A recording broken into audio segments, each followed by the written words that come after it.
Good morning, good afternoon, good evening to all the students. कैसे हैं आप सभी? आई जस्ट होप कि आप सभी अच्छे होंगे। तो आज की क्लास में हम क्या करेंगे? सबसे पहले देखिए, हमने कल क्या किया था। नया चैप्टर शुरू किया था, चैप्टर नंबर 2, जो कि बात करता है अबाउट द स्ट्रेटेजिक एनालिसिस, किसके? एक्सटर्नल इन्वॉल्वमेंट का। ठीक है। उसके बाद हमने क्या देखा था कि उसके अंदर हमने सबसे पहले कुछ टर्म्स को अंडरस्टैंड करने की कोशिश की थी, जो कि सबसे पहला था इन्वॉल्वमेंट। इन्वॉल्वमेंट क्या, अंदर हमने दो तरह की चीज़ देखी थी, एक था इंटरनल इन्वॉल्वमेंट और एक था एक्सटर्नल इन्वॉल्वमेंट। ठीक है। इंटरनल इन्वॉल्वमेंट के अंदर हमने क्या दिया था कि ये क्लोज ग्रुप ऑफ लोग हो जाता है, और एक्सटर्नल के अंदर हमने क्या कहा था कि दो इन्वॉल्वमेंट फर्दर बाइफरकेट हो जाते हैं। एक होता है माइक्रो, एक होता है हमारा मैक्रो। ठीक है। मैक्रो के अंदर हमने क्या किया था, पेस्टल एनालिसिस किया जाता है, और हमने कुछ स्ट्रेंथ टर्म्स पढ़ी थी स्पॉट की, जिसके अंदर स्पॉट एनालिसिस होता है, जो कि आप फर्दर पढ़ेंगे इन डिटेल। मतलब स्पॉट एनालिसिस जो होता है ना, कंपनीज के द्वारा इन डेप्थ में किया जाता है, और ये बहुत ही ज़्यादा क्या कहते हैं कि एक इफेक्टिव और एफिशिएंट वर्किंग प्रोसीजर्स के लिए ये एनालिसिस होता है, ऑर्गेनाइजेशंस के अंदर किया जाता है। तो strength, weakness, opportunities and threats. Internal के अंदर हमने बात कर दी थी कि हमारी स्ट्रेंथ एंड वीकनेस आ जाती है, और एक्सटर्नल के अंदर हमारे अपॉर्चुनिटीज एंड थ्रेट्स। उसके बाद हमने क्या किया था कि सारा का सारा हमने मीनिंग देख लिया था पेस्टल का।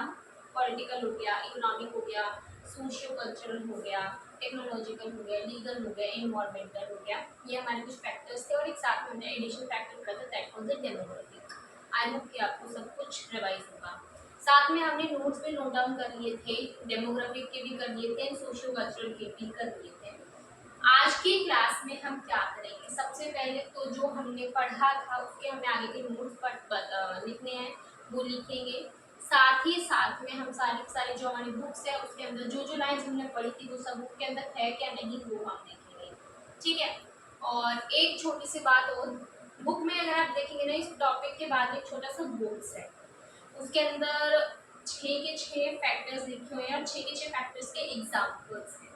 अपनी बुक खोलो और मैं बता, बुक के अंदर है पेज नंबर 2.17। ठीक है। 2.17 के अंदर आप देखेंगे एक टेबल, जिसके अंदर 6 फैक्टर्स हमारे political, economic, social, technological, legal and environmental, 6 के 6 फैक्टर्स के हमारे कुछ एग्जाम्पल्स हैं, जो कि आपको हेल्प करेंगे एक इन डेप्थ अंडरस्टैंडिंग के लिए। तो वो 6 के 6 फैक्टर्स आप देख लीजिए, आप कैसे नोट डाउन करने हैं, या जो भी आपको लगता है बेटर ऑप्शन। आप मैं तो क्या कर देती हूँ पता है, मतलब तुम देख सकते हो जो तुम्हें सही लगे, बट मैं क्या कर देती, अगर मुझे कोई चीज़ यूनिक लगती है, मैं अपने नोट्स बना दूँ, तो मैं उसको कट करके वो पोर्शन और अपनी नोटबुक पे पेस्ट कर लेती थी। बाकी क्योंकि मुझे ये लगता था कि भी मैंने बुक पढ़ ली, उसमें से जो भी मेरी लाइन्स थी वो मैंने लिख दी। जैसे मैं तुम्हें लिख पाती हूँ कि बुक की जो भी लाइन्स है वो सारी हमने इधर लिख दी है। आपको अब और कुछ लिखने की ज़रूरत नहीं है, हमने ये जितनी भी लाइन्स थी मोर देन इनफ है। तो ये सभी टॉपिक्स तो हमने कर लिए हैं। ठीक है। बुक का जितना भी इम्पोर्टेंट टॉपिक हमारा अलग से हाईलाइट होना चाहिए वो हमने कर लिया है। तो अभी हम एक नोट्स का अलग से फॉर्मेटिंग बना रहे हैं, तो उसके अंदर हमारी हर चीज़ आनी चाहिए। तो मैं क्या करती थी, मेरे पास वो नोटबुक रखी होगी, मैं दिखा दूँगी अगर रखी होगी तो अभी भी। तो उसमें मैं क्या करती थी, वो कट करके वो वाला पोर्शन अपनी नोटबुक में पेस्ट कर देती थी, ताकि भाई लास्ट के टाइम में मुझे सिर्फ ये पढ़नी पड़े, मुझे ऐसा ना हो कि मुझे हाँ बुक में वो पेज था, हाँ वो मैंने फोल्ड कर रखा था, हाँ ऐसा ऐसा नहीं करना पड़ेगा। तो नोटबुक मैंने पढ़ ली, मोर देन सफिशिएंट है मेरे लिए। तो मैं ये करती थी। बाकी आपके जो भी तरीके हैं वो आप ऑप्ट कर सकते हैं। तो पेज नंबर 2.17, उसके ऊपर एक छोटा सा टेबल है, उसके अंदर वेरियस एग्जाम्पल्स दिए हर एक फैक्टर के, वो आप गो थ्रू कर लेना। वो मैं भी वही टेबल ही ढूंढ रही थी, इसलिए मैं बताते बताते टाइम पे इसमें लगी थी। तो ठीक है। तो आई जस्ट होप कि ये आपने देख लिया होगा, वो आप कर लेना, लिखना है लिखना है, जो भी आपको करना है उस तरह से आप कर लेना। तो वो एग्जाम्पल्स का टेबल ज़रूर कर लेना, क्योंकि मैं वो इधर नहीं लिखूँगा, वो एग्जाम्पल्स हैं और कुछ नहीं है। पता है वो क्या है, जब आप ये डिटेल में लिखेंगे ना, डिटेल में, तो उसके अंदर जैसे कि इसके अंदर देखो वेरियस एग्जाम्पल्स है। नीचे वाला गंदा सा हो रहा होगा ना, बिल्कुल ऐसा गपचप सा होगा, तो इस सारे होच पोच सा बन गया, गंदा गंदा छी छी छी। बट क्या करूँ, मैंने घुसा दिया बस, मेरी राइटिंग में तो माशाल्लाह है पूरी। तो इसके अंदर वेरियस एग्जाम्पल्स ही है। ठीक है। तो जब इन डेप्थ लिख रहे हैं तो उसके अंदर एग्जाम्पल्स ऑलरेडी आ रहे हैं, इसलिए मैं वो अलग से टेबल नहीं बनवा रही, लेकिन तुम्हारे लिए वो आसानी रहेगी चीज़ों को सेपरेट आइडेंटिफाई करने के लिए, इसलिए मैं कह रही हूँ। ठीक है। चलिए, तो आज का हम टॉपिक स्टार्ट करते हैं इसके साथ में इकोनॉमी। डेमोग्राफिक हमने पढ़ लिया था, बिल्कुल पढ़े थे, कैरेक्टरिस्टिक्स देखनी थी हमें पॉपुलेशन की। ओके जी, एज ग्रुप देखना होगा सबका। उसके बाद हमने सोशियो कल्चरल भी लिखा थी कि सोसाइटी में क्या एथिक्स चलते हैं, क्या वैल्यूज है, क्या बिलीफ सिस्टम है, लोगों की किस तरह से मोरल वैल्यूज चलते हैं, ताकि ऑर्गेनाइजेशन भी उन वैल्यूज को फुलफिल कर सके, तभी वो लोगों के लिए अच्छा कर पाएंगी। हाँ, एक और इम्पोर्टेंट बात मुझे ना तुम्हें आज रिलायंस का एक बड़ा अमेजिंग एग्जाम्पल दिखाना है, ठीक है, कि किस तरह से रिलायंस ने एक्सपैंड करा by following the environmental analysis की टेक्निक, कैसे उसने वेस्टर्न को एनालाइज करा और उसके थ्रू वो इतना एक्सपैंड करा। तो मैं तुम्हें रिलायंस का भी दिखाऊंगी example, but after noting down all this cases. Okay okay, so let's go ahead. क्या कहते हैं सबसे पहले इकोनॉमिक। इकोनॉमिक के अंदर मैंने तुम्हें बताया था कि इकोनॉमिक के अंदर हम वेरियस फैक्टर्स देखते हैं, हमारा जीडीपी क्या है, हमारा नेशनल इनकम क्या है, हमारा इंटरेस्ट रेट क्या चल रहा है, हमारा फॉरेन एक्सचेंज रेट्स क्या चल रहा है, भाई हमारा टैरिफ्स क्या चल रहा है, अब हमारा ट्रेड कितना, हमारा क्या कहते हैं कि कितना लोगों के अंदर डिमांड क्रिएट हो रही है एक्सपोर्ट गुड्स के लिए। कहते हैं ना कि हमें तो एक्सपोर्टेड मटेरियल चाहिए। हमारे दिमाग में एक मेंटालिटी सेट हो जाती है कि अगर ये प्रोडक्ट एक्सपोर्टेड है तो ये बेटर है as compared to made in India. तो वो क्रेज कितना चल रहा है उसके बेसिस के ऊपर डिपेंड करता है ना कि ऑर्गेनाइजेशन कितना फ्लरिश करेगी in that particular country. Okay okay, तो क्या कहते हैं सबसे पहले तो ये ओवरऑल इकोनॉमिक की सिचुएशन बताता है, उस बिजनेस के चारों ओर, वो पर्टिकुलर जो बिजनेस है उसके चारों ओर इकोनॉमी की क्या सिचुएशन चल रही है उसके बारे में ये बात करता है अराउंड दैट बिजनेस। और इसके अंदर सभी तरह के एरिया कवर कर लेते हैं, चाहे वो रीजनल हो, चाहे वो नेशनल हो, चाहे ग्लोबल। ओके, हमने क्या कहा कि इसके अंदर वो कंडीशन होते हैं मार्केट की जिसके अंदर रिसोर्सेज होते हैं। बेसिकली ये उन कंडीशंस को दिखाता है मार्केट की जो कि अफेक्ट करते हैं उसकी सप्लाई के ऊपर, उसके इनपुट्स के ऊपर, उसके आउटपुट्स के ऊपर, उसके रिसोर्सेज की अवेलेबिलिटी कितनी है, क्या क्वालिटी होगी रिसोर्सेज की, कितनी क्वांटिटी में रिसोर्सेज हमारे पास अवेलेबल है। ओके, ये ऑर्गेनाइजेशन की हेल्प करता है हमें मार्केट के साइज को, स्ट्रेंथ को डिटरमाइन करने में। बेसिकली मतलब सीधी सी बात है वो तो उसमें देखते हैं परचेजिंग पावर जो होती है ना किसी भी इकोनॉमी की, वो डिपेंड करती है कुछ फैक्टर्स के ऊपर, कितना कितनी परचेजिंग लोगों की पावर कितनी है। देखो आप सीधी सी बात लगा लीजिए, आज हमारी इनकम जैसे जैसे बढ़ती जाएगी हमारा परचेजिंग पावर बढ़ता जाएगा। तो बस ये कह रहे हैं कि परचेजिंग पावर इकोनॉमी की किसके ऊपर डिपेंड करता है, उनका इनकम क्या है, ठीक है भाई। साथ में जो प्रोडक्ट है उसका प्राइस क्या है, बिल्कुल। उसके बाद सेविंग्स कितनी कर रहे हैं लोग अपनी, क्योंकि हमारा क्या होता है ना, total income is equals to expenditure plus savings, पढ़ा होगा आपने। तो तीनों फैक्टर्स के ऊपर डिपेंड करता है भाई लोगों की परचेजिंग पावर। हमारी इनकम के अंदर अफेक्ट आ रहा है तो भी अफेक्ट होगा, प्राइस के ऊपर अफेक्ट आ रहा है तो भी होगा, हमारे एक्सपेंडिचर्स के ऊपर अफेक्ट आ रहा है, हम देख रहे हैं कि हम एक्सपेंडिचर ज़्यादा से ज़्यादा करें, ज़्यादा से ज़्यादा करें, इट मीन्स हम सेविंग्स कम कर रहे हैं, ऑब्वियस है। और एक्सपेंडिचर ज़्यादा करें इट मीन्स हम ज़्यादा से ज़्यादा गुड्स एंड सर्विसेज को अवेल कर रहे हैं। तो इसका मतलब क्या है भाई, लोगों हमारा स्कोप ज़्यादा है, लोग ज़्यादा परचेजिंग कर रहे हैं तो लोग स्प्रेड करते हैं अपनी इनकम। उसका सर्कुलेशन कितना होता है मनी का, कितनी डेट क्रेडिट्स की अवेलेबिलिटी है। हाँ देखिए, अब कितना लोगों के पास लोन डेट वो रेज कर सकते हैं। हम देखते हैं कि कार लोन, होम लोन लोग लेते हैं, अपने एजुकेशन का लोन लेते हैं, मैरिज का लोन लेते हैं। तो अलग अलग तरह की फैसिलिटीज होती है, क्रेडिट की फैसिलिटीज होती है। तो अगर मान लीजिए आपके पास फैसिलिटीज ज़्यादा है तो लोग जल्दी से जल्दी पैसा उनके हाथ में रहेगा, और जब हाथ में पैसा रहेगा तो एक्सपेंड कर खर्च कर पाएंगे, खर्च कर पाएंगे तो मनी का फ्लो हमारी इकोनॉमी में बढ़ेगा। और जब मनी का फ्लो हमारी इकोनॉमी में बढ़ेगा तो फिर बिजनेसेस के लिए अपॉर्चुनिटीज आ जाएंगी, क्योंकि उन्हें दिख रहा है लोग तो खर्च कर रहे हैं क्योंकि उनके हाथ में पैसा है। उसके बाद कितनी अवेलेबिलिटी क्रेडिट की, उनका इनकम का डिस्ट्रीब्यूशन का पैटर्न किस तरह से चलता है कि वो majority of the portion of their income किस प्रोडक्ट में एक्सपैंड करते हैं। अभी हमारा क्या आता है कि कोई भी हमारी मान लीजिए बाहर का टेस्ला है, ठीक है, अब वो अपनी कार को इंट्रोड्यूस करना चाहता है, वो चाहता है कि मुझे यहाँ पर मैन्युफैक्चरिंग करनी है, यहाँ पर मैन्युफैक्चरिंग प्लांट सेटअप करना है और मैं यहीं के यहीं डायरेक्टली बेचूंगा इंडिया के लोगों को। तो सबसे पहले उसे देखना पड़ेगा ना कि इंडिया के अंदर उसे वेरियस फैक्टर्स देखने पड़ेंगे, इंडिया के अंदर किस इनकम ग्रुप के लोगों की क्या पॉपुलेशन है, उसके बाद इनका डिस्ट्रीब्यूशन कैसे चलता है, उनका एक्सपेंडिचर किस फॉर्मेटिंग में चलता है, कि कितना मेजोरिटी ऑफ द पोर्शन को किस प्रोडक्ट के ऊपर लगा देते हैं। लग्जरियस आइटम्स जैसे कार्स वगैरह के ऊपर लगाते हैं या फिर अपनी बेसिक नेसेसिटी के ऊपर वो ज़्यादा majority of their income expand करते हैं। तो वो चीज़ देखनी पड़ती है। उसके बाद हमने क्या कहा कि जो भी इकोनॉमिक कंडीशन होती है ना किसी भी नेशन की, वो कुछ फैक्टर्स को दिखाती है। मतलब इकोनॉमी की कंडीशन कैसे वो डिपेंड करते हैं वो सर्टेन फैक्टर्स। फैक्टर्स क्या है, देखिए ये है वो फैक्टर। जीडीपी क्या है, पर कैपिटा इनकम क्या है, मार्केट कैसी है गुड्स एंड सर्विसेज के लिए, कितनी कैपिटल अवेलेबल है, foreign exchange to reserves economy कितने मेंटेन करती है, फॉरेन ट्रेड की ग्रोथ कितनी है। भाई बाहर के लोग अगर यहाँ करते हैं, यहाँ के लोग बाहर करते हैं, तो ट्रेडिंग करने की ग्रोथ स्टेज चल रही है या नहीं चल रही है, इंटरेस्ट रेट कितना है, डिस्पोजेबल इनकम, ऐसी इनकम जो हम खर्च कर सकते हैं, ठीक है। उसके बाद अनएम्प्लॉयमेंट, इन्फ्लेशन है, डीइन्फ्लेशन है, ये these are the certain factors. अभी आप मुझे बताइए, इंटरेस्ट रेट बढ़ेगा तो लोग लोन वगैरह रेज नहीं करेंगे, साथ ही साथ बिजनेसेस को दिक्कत आ जाएगी, क्योंकि अगर मान लीजिए इंटरेस्ट रेट बढ़ा, उनकी कॉस्ट बढ़ जाएगी, कॉस्ट बढ़ जाएगी तो फिर उन्हें अपने प्राइसेस को इंक्रीज करना पड़ेगा, और उसके हिसाब से उन्हें देखना पड़ेगा कि भाई इकोनॉमी के अंदर इतना इनकम ग्रुप है या नहीं है। क्योंकि अगर मान लीजिए वो अपने एकदम से प्राइसेस को इंक्रीज कर देते हैं तो उसकी डिमांड के ऊपर फर्क आता है, क्योंकि हमारे यहाँ पर कॉम्पिटिटर्स भी और हमारे सप्लीमेंट्स भी बहुत सारे अवेलेबल होते हैं। ओके, तो सबसे पहले आप ये कुछ लिखेंगे, उसके बाद मेरे को एक दो लाइन और लिखवानी है, वो मैं लिखवाऊंगी। First note it down.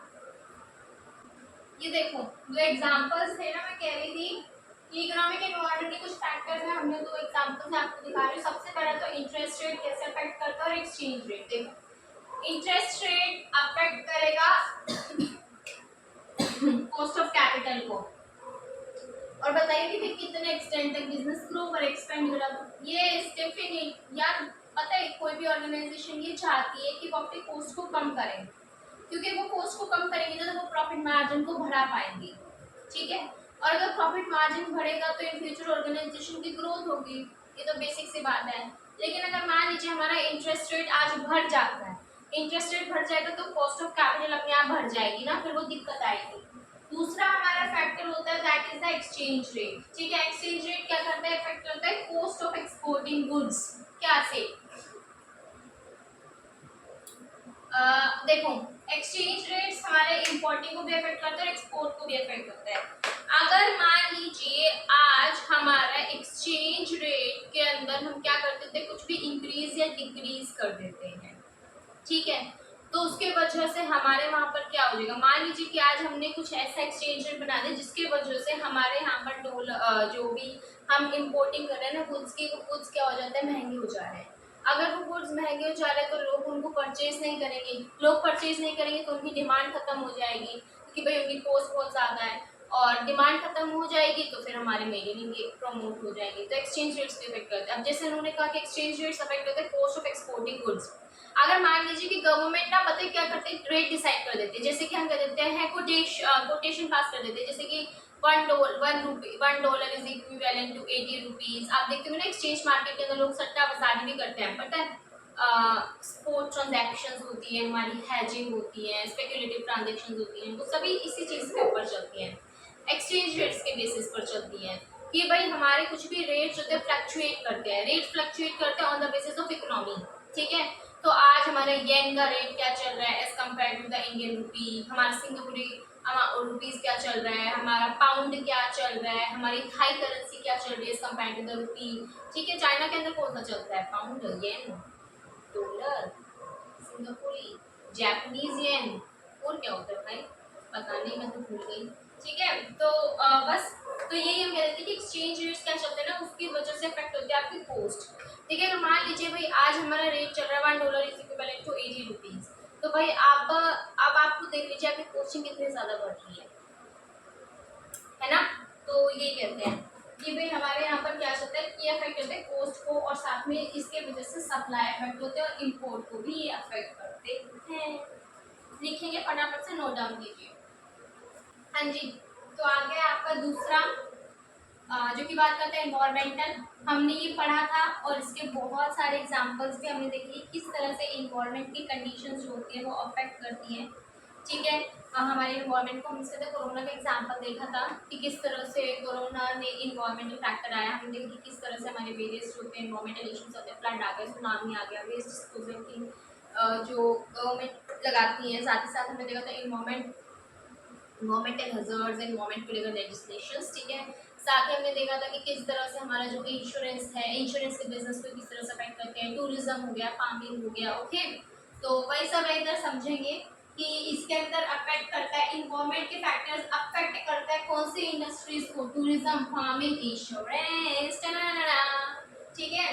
तो उसके बाद हमने क्या कहा कि भाई ये इसकी तरफ जो अवेयरनेस बढ़ रही है ना आजकल, तो उसकी वजह से अफेक्ट कर रहा है बहुत सारी ऑर्गेनाइजेशंस को, किस तरह से वो ये किस तरह से क्या करती है, अफेक्ट करती है बहुत सारी कंपनीज को, कैसे वो ऑपरेट करती है और कैसे वो अपने प्रोडक्ट्स को ऑफर करती है। साथ ही साथ ही नए मार्केट को बना रहे हैं और पुरानी जो वाहियात बेकार मार्केट्स थे उनको खत्म कर रहे हैं। हमने ये फैक्टर अच्छे से पढ़ा है अपनी प्रीवियस क्लास में। तो अगर ये देखो, ये जो क्लास बन रही है ना, ये सिर्फ बन रही है आपके नोट्स को लिखवाने के लिए, साथ ही साथ बताने के लिए कि भाई जो हमने पढ़ा है वो बुक में सारा का सारा सेम है, ताकि कुछ भी छूटे ना। अगर आपको एक्सप्लेनेशन चाहिए ना ईच एंड एवरी फैक्टर की, तो वो हमारी प्रीवियस क्लास में, ठीक है, चैप्टर नंबर 2 की क्लास नंबर 1, उसको देखो, उसके अंदर इन डेप्थ एक्सप्लेनेशन होगी, ठीक है, वो समझो, उसके बाद ये लिखो, ठीक है, डबल हो जाएगा रिवीजन। तो लिखिए फटाफट से, उस पर नेक्स्ट फैक्टर के ऊपर आएंगे।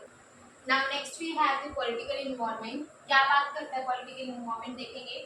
सबसे पहले तो कहते हैं कुछ एलिमेंट्स को कंसीडर किया जाता है पॉलिटिक्स में। हमने देखा था जो हमारी गवर्नमेंट है, तो देखो क्या क्या इसके एलिमेंट्स हैं।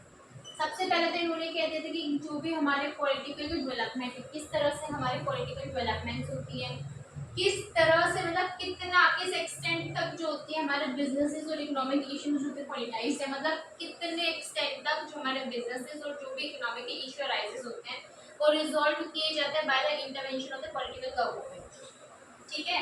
पॉलिटिकल मोरालिटीज कितनी, क्योंकि कितने मॉरल है वो अपनी वैल्यूज, अपने एथिक्स को लेकर, किस तरह का लॉ एंड ऑर्डर होता है, पॉलिटिकल स्टेबिलिटी है या नहीं है, बार बार चेंज होती रहती है, या फिर एक पॉलिटिकल गवर्नमेंट आ जाती है वो स्टेबल रहती है for time period of 5 years, ठीक है।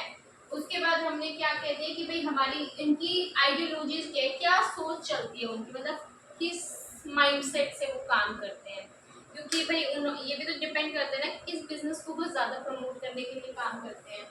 उसके बाद क्या प्रैक्टिसेस हैं एक रूलिंग पार्टी की, किस तरह से उनकी गवर्नमेंटल एजेंसीज क्या है, गवर्नमेंट का कितना इंटरवेंशन है हमारे बिजनेस, इकोनॉमी और इंडस्ट्री के अंदर। उसके बाद हमने क्या कहा, बिजनेसेस जो होते हैं वो क्या होते हैं, गाइड किए जाते हैं, कंट्रोल किए जाते हैं गवर्नमेंट की पॉलिसीज के द्वारा। इसलिए हम कह देते हैं कि कौन सी गवर्नमेंट रन कर रही है कंट्री को, उसका बहुत ज़्यादा बड़ा इन्फ्लुएंस होता है कि किस तरह से हम अपने बिजनेस को ऑपरेट करेंगे, है ना। कि गवर्नमेंट भाई टैक्सेस लगा रही है, गवर्नमेंट सब्सिडीज प्रोवाइड कर रही है, तो और गवर्नमेंट जो होती है कई बार क्या कहते हैं कि अपने कुछ अलग ही गाइडलाइंस प्रोवाइड कर देते हैं कि तुम्हें ये काम इसी तरह से करना चाहिए, अदरवाइज तुम्हारे ऊपर इतनी पेनल्टी लग जाएगी, या तुम्हें मान लिया जाए कि तुमने violation of laws and regulations किया है, तो ये तो कितना इंटरवेंशन है, कितना वो बार बार आके बीच में परेशान करती है। इसलिए कहते हैं कि बिजनेसेस के लिए ज़रूरी है कि वो कंसीडर करें जो भी चेंजेस हो रहे हैं हमारे रेगुलेटरी फ्रेमवर्क के अंदर, और टैक्सेस एंड ड्यूटीज का भी क्रिटिकल एरिया होता है, मतलब ये भी अफेक्ट करते हैं हमारे बिजनेसेस को, ठीक है। तो ये था, हमने पॉलिटिकल गवर्नमेंट का अच्छे से पढ़ लिया था, बिल्कुल पढ़ लिया था। हमने इसके अंदर एग्जाम्पल लेते हैं कि किस तरह से उन्होंने पॉलीथीन को, प्लास्टिक को बैन कर दिया, ठीक है, किस तरह से उन्होंने बैन कर दिया था टिकटॉक को इन इंडिया, ठीक है। तो ये वो एग्जाम्पल्स हमने पढ़े थे इन आवर डिटेल क्लास। अभी इसको लिखेंगे, इसके बाद एक दो लाइन में हो रहा है, वो है अबाउट द पॉलिटिकल फैक्टर्स। तो पहले ये देखिए, अगर हम बात करते हैं अबाउट दी पॉलिटिकल फैक्टर्स, तो देखो ये क्या कहते हैं कि कितना और किस हद तक, how and what extent government होते इंटरवीन करती है। भाई कहा था ना कि भाई कितना इंटरवेंशन है गवर्नमेंट का इन द इकोनॉमी, ठीक है, एंड हमारी इंडस्ट्री। तो बस ये फैक्टर्स हमें ये बताते हैं कि कितना और किस हद तक, ठीक है, how much and to what extent government intervene करती है in the business and the decision making. उसके बाद ये साथ ही साथ इन्फ्लुएंस करती है हमारे गुड्स एंड सर्विसेज को जो गवर्नमेंट प्रोवाइड करना चाहती है और उनको जो गवर्नमेंट नहीं प्रोवाइड करना चाहती है।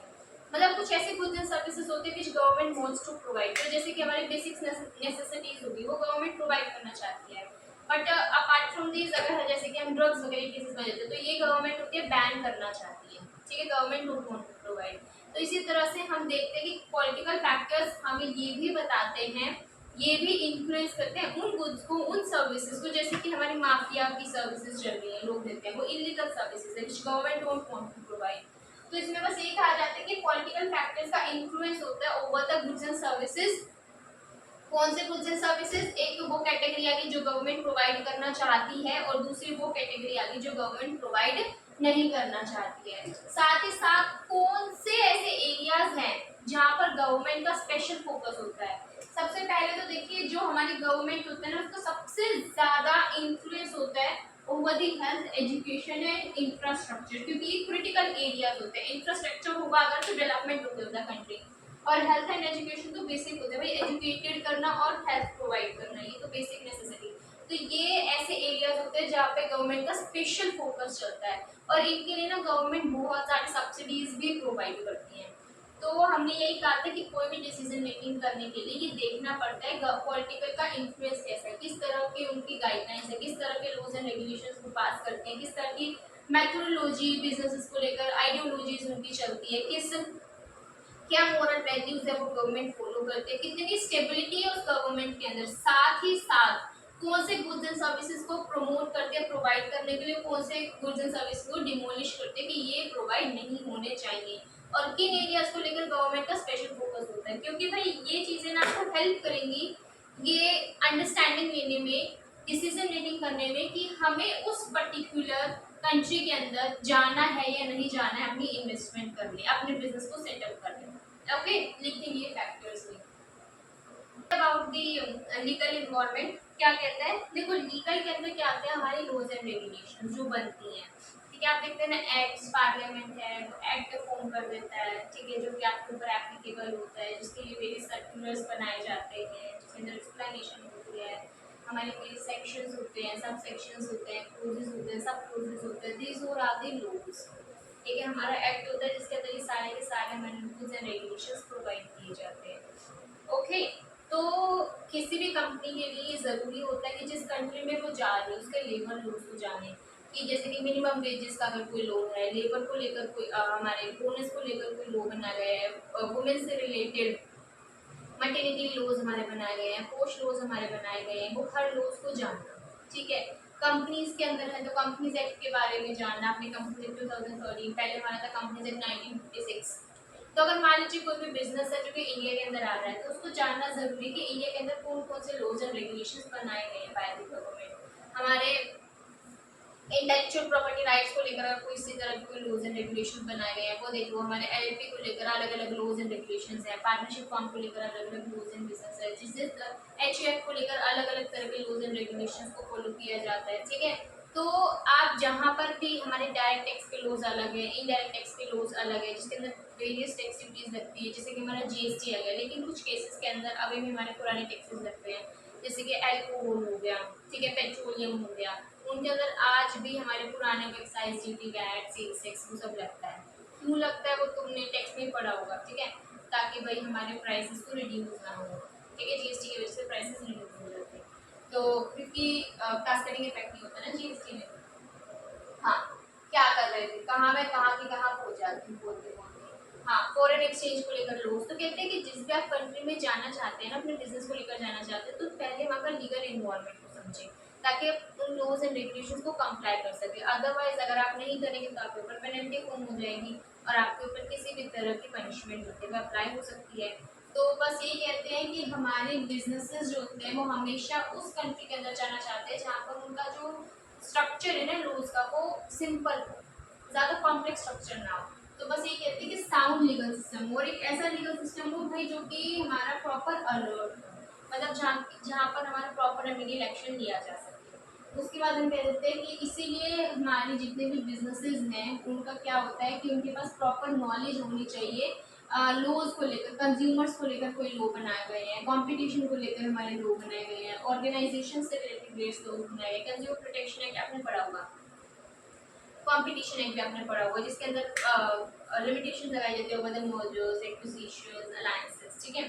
तो उसके बाद हमने क्या कहा कि क्योंकि देखो अगर हमारे बहुत सारे जो कॉम्पिटिटर्स है, फॉर एग्जांपल सपोज कर लीजिए कि हमारे जियो और वीआई और एयरटेल आज तीनों आपस में मर्ज हो जाते हैं, अगर यही मर्ज हो गए तो और कोई बचा ही नहीं, इंडस्ट्री बेस में तो वैसे कुछ नहीं है। तो और कोई बचा ही नहीं, तो इनकी मोनोपोली आ जाएंगी, फिर ये कंज्यूमर के उनके राइट्स को वायलेट करेंगे। तो इसलिए कंपटीशन के लॉज भी बनाए जाते हैं, और इसलिए भी बनाए जाते हैं ताकि भाई हमारी इकोनॉमी के अंदर प्रॉपर कंपटीशन रहे, कोई एक बंदा उसका नाजायज फायदा ना उठा सके हमारे कंज्यूमर्स का, बिकॉज कंज्यूमर्स बड़े ही भोले होते हैं। उसके बाद हमने क्या कहा कि बिजनेसेस के लिए ज़रूरी होता है कि वो अंडरस्टैंड करें उस पर्टिकुलर लोगो कंट्री से रिलेटेड, कंपनी से related, competition by same line है रिपीटेड। ओके, उसके बाद लीगल फैक्टर्स जो होते हैं वो कैसे अफेक्ट करते हैं, किस तरह से बिजनेसेस ऑपरेट करते हैं। कॉस्ट, डेफिनेटली हमारे एडवोकेट की कॉस्ट लगेगी, आपको फाइलिंग्स करने की थी आरओसी, आपको फाइलिंग्स करने की थी ट्रिब्यूनल एनसीआरटी बोल दीजिए, ठीक है। तो हमारे वेरियस होते हैं, हमारी फाइलिंग्स हमारी चलती है, ठीक है। डायरेक्टर्स को फॉर्म करना है तो उसके अलग अलग रूल्स चलते हैं, तो उसके लिए आपकी कॉस्ट तो लगेगी ना डेफिनेटली, और ये बताइए आपकी प्रोडक्ट की डिमांड कितनी, कॉस्ट के ऊपर डिपेंड करता है डिमांड, और कंज्यूमर्स उसी कंपनी के ऊपर जाना चाहते हैं, उसी कंपनी के प्रोडक्ट्स को प्रेफर करते हैं जो कि साफ सुथरी कंपनी है। अगर लगता है ना कोई फ्रॉडुलेंट कंपनी है तो लोगों का भरोसा उस कंपनी से उठ जाता है, तो उसकी डिमांड को भी अफेक्ट करता है हमारे लीगल फैक्टर्स, और बिजनेसेस को करने में आसान हमें कर देते हैं। लिखेंगे हमारे legal involvement. The last factor which we have the technological involvement, क्या कहते हैं एलिमेंट देखेंगे। हमने कहा था ना कि भाई टेक्नोलॉजी जैसे जैसे इन्वायरमेंट के अंदर चेंजेस आते हैं, हमारी टेक्नोलॉजी के अंदर भी अपग्रेडेशन होते रहते हैं, जैसे हमारे सिस्टम्स अपग्रेड्स मांगते हैं ना, उसी तरह से हमारी टेक्नोलॉजी जो भी हम ऑप्ट करते हैं इन द बिजनेस को उन्हें अपग्रेड करना जरूरी है, अदरवाइज आप नीचे कोलैप्स हो जाएंगे, ठीक है। तो आपकी टेक्नोलॉजीज की वजह से ना बिजनेस करने में आसानी हो जाती है, लेकिन अ काइंड ऑफ थ्रेट भी है ये, just because of the introduction of AI and all. ये वाली लाइन मैंने आई गेस नहीं लिखवाई है, हाँ ठीक है। तो देखो क्या कहते हैं कि भाई हमारे जितने भी बिजनेसेस है ना उसके लिए थ्रेट भी है, जैसे कि एआई रोबोटिक्स वगैरह आ रहे हैं, तो जो हमारी मैनुअल वर्किंग है ना उसके लिए थ्रेट है। लेकिन अलोंग विद दैट टेक्नोलॉजी की वजह से हमारी कॉस्ट कम हो गई है, टाइम कम हो गया, हमारा डिस्टेंस कम हो गया, हमारी इफेक्टिव एफिशिएंट मैनर में काम होता है, लेकिन उसकी के साथ में कैपिटल की रिक्वायरमेंट ज़्यादा हो गई है, ठीक है। ये सारा हमने पढ़ा था, समझिए क्या कहते हैं। कहते हैं टेक्नोलॉजी ने ना चेंज कर दिया हमारे बिजनेस को करने का तरीका, ठीक है। साथ ही साथ क्योंकि टेक्नोलॉजी और बिजनेस आपस में इंटरडिपेंडेंट है जी। उसके बाद ये क्या हेल्प करते हैं, बिजनेसेस हेल्प करते हैं सोसाइटी को कि वो टेक्नोलॉजिकल आउटकम्स के बारे में जाने, क्योंकि उस चीज टेक्नोलॉजी का जो आउटकम्स होते हैं ना उसके वजह से उनका स्टैंडर्ड ऑफ लिविंग चेंज होता है। हमने क्या कहा, टेक्नोलॉजी के वजह से हम एबल हैं रिड्यूस, हमारा पेपर वर्क खत्म, क्योंकि आजकल सिस्टम ही हर चीज स्टोर कर लेता है, तो हम इतनी मोटी मोटी फाइल जो पाइल अप करते रहते थे वर्क करने की जरूरत नहीं, सिस्टम के अंदर कि एवरीथिंग इज बीइंग मेड, तो ये टेक्नोलॉजी है। उसके बाद हमारी पेमेंट्स इफेक्टिवली एंड एफिशिएंटली होने लग गई है, हम कोऑर्डिनेट कर पाते हैं हमारी इन्वेंट्री कि भाई कितना इन्वेंट्री का स्टॉक ओपनिंग है, कितना जा रहा है, कितना ऐड हो रहा है, कितना हमारा खराब हो रहा है due to the any other circumstances, कितना क्लोजिंग एंड लास्ट बच गया है, कितनी इन्वेंट्री के अंदर कितनी कॉस्ट इन्वॉल्व है। Sorry for the interruption just because of the dog which I am meeting outside, so थोड़ा सा कोऑपरेट करो। उसके बाद हमने क्या कहा कि ये हेल्प करता है रिड्यूस करने में कंपनी की कॉस्ट को, टाइम को रिड्यूस करने में, डिस्टेंस को, और इसके वजह से कंपनीज क्या कर लेते हैं, कॉम्पिटिटिव एडवांटेज ले लेते हैं, कि जैसे कि हमारा एप्पल इनोवेशन करता रहता है, नई नई टेक्नोलॉजी को ऑप्ट करता रहता है, इसके वजह से वो एक कॉम्पिटिटिव एडवांटेज ले लेता है as compared to their competitors. Getting my point? Okay. Technological factors जो होते हैं वो हमें हेल्प करते हैं, उससे हमें पता चलता है कितना बैरियर्स ऑफ एंट्री है। मान लीजिए कि कोई ऐसी इंडस्ट्री है जिसके अंदर हमारी एक कंपनी है, उसके पास ना जो होते हैं वो बेटर क्या करते हैं टेक्नोलॉजी को यूज करती है, जैसे कि हमारा ले लीजिए इसके अंदर टेक्नोलॉजी हम फोन ही ले लेते हैं, ठीक है। ऑटोमोबाइल्स में तो इतना नहीं होगा, हाँ ठीक है, फोन ले लीजिए। तो इसके अंदर हमारा एंड्रॉइड इनोवेशन के अंदर, टेक्नोलॉजी के अंदर नंबर 1। उसके बाद अब सैमसंग भी क्या करने लगे, इनोवेशन लाने लगे, इस वजह से वो ज़्यादा एज कम्पेयर टू देम वो ज़्यादा बेटर परफॉर्म करने लगे। लेकिन वहीं पर हमारे वीवो, ओप्पो, ये चाइनीज मटीरियल है, ये इतना टेक्नोलॉजी के अंदर अपग्रेडेशन नहीं कर पाती है, जैसे कि वो एप्पल है तो ये पाइनएप्पल है, ठीक है। तो इसलिए हमने क्या कहा कि अगर कंपनीज जो होते हैं ना आउट परफॉर्म करते हैं बेटर टेक्नोलॉजी में, तो उनको एक कॉम्पिटिटिव एज मिल जाता है, कॉम्पिटिटिव फायदा मिल जाता है। आप इन टर्म्स को इसी चैप्टर में पढ़ेंगे। उसके बाद इससे हमारा प्रोडक्शन भी एफिशिएंट हो जाता है और हमारे आउटसोर्सिंग के डिसीजंस लेना भी आसान हो जाता है, और ये साथ साथ अफेक्ट करता है innovation, cost and quality. Outsourcing procedures कैसे अफेक्ट होते हैं? देखिए कई बार क्या होते हैं, कंपनीज कुछ ऑपरेशन जैसे कि कॉल सेंटर्स होते हैं, ठीक है। कंपनी जैसे कि हमारे ले लीजिए जियो है, उसका उसकी जो होती है उसने क्या कर लिया ना, कस्टमर केयर का कॉल सेंटर है, तो वो उसकी सर्विसेज को क्या कर देते हैं, आउटसोर्स कर देते हैं, ठीक है, ताकि वो क्या कर सकें, अपनी कोस्ट को हैंडल कर सकें। तो अगर मान लीजिए कि वहाँ पर हमें अलग अलग तरह की टेक्नोलॉजी हैंडल करनी पड़ती है कि भाई कितने नंबर ऑफ सेकेंड्स में आपने कितनी कॉल्स को एड्रेस किया और उनको सॉल्व किया प्रॉब्लम, ये चलता है। तो हम क्या करते हैं कि अगर हम बेटर टेक्नोलॉजी नहीं ला पा रहे, हमें ऐसा लग रहा है हमारे पास कोस्ट इतनी इफेक्टिव, इतनी एडिक्वेट, हमारे पास इतनी कैपिटल नहीं है, तो इन दैट केस हम क्या कर लेते हैं, आउटसोर्सिंग ले लेते हैं। तो टेक्नोलॉजिकल एनवायरनमेंट में किस किस तरह के चेंजेस आ रहे हैं, कितने रैपिडली आ रहे हैं, किस फ्रीक्वेंसी के साथ आ रहे हैं, ये भी ज़रूरी होते हैं अंडरस्टैंड करना, किसके लिए, हमारे आउटसोर्सिंग डिसीजंस करने के लिए, ठीक है। इसके अंदर एक दो लाइन और रह गई है, आ नहीं रही थी, मैं लिखूंगी, but before that right it down.